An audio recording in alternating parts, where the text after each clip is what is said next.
په مخره وای ما قرآن کې لیدلی او رسول الله راته په ګوته کړی چې ته 1/3 منافق یې. منافق 3 علامې دي.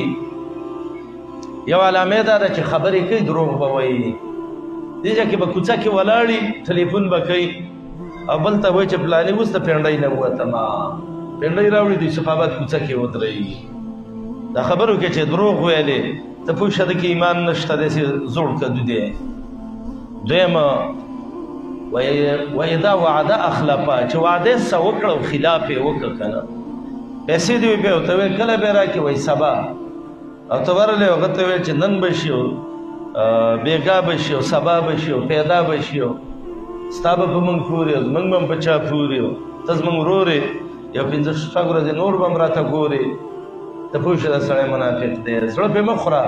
وایي ما قرآن کې لیدلی او رسول الله راته په ګوته کړی چې ته 1/3 منافق یې. ځکه د منافق 3 نښې دي چې یو پکې خو 1/3 شي که نه.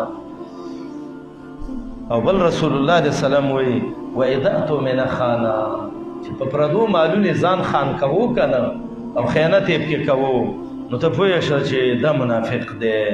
او الحمدلله مؤمن به په خیانت نه راجمع کېږي.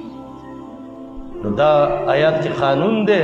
څلورم مجاهد به خیانتګر نه وي، طالب به خیانتګر نه وي، د قرآن خادم به خیانتګر نه وي. ملګرو که تاسې ووایئ چې موږ قرآن یاد کو، عمل پې وکړو، امت ته خیر ورسو، د 1 روپۍ او که د 100 روپۍ او که په لکونې او که په اربونې، د خیانت نه ځان وساتئ. چې 1 روپۍ ته ټینګ شوئ که نه، نو کروړونو او اربونو ته هم ټینګېږئ، او چې 1 ته ټینګ نه شوئ او مزې هم وشلو، نو بیا ډېرو ته هم نه شئ ټینګېدی. ګوره الله دې موږ او تاسې د خیانتونو نه وساتي. ډېر محرک مرض دی.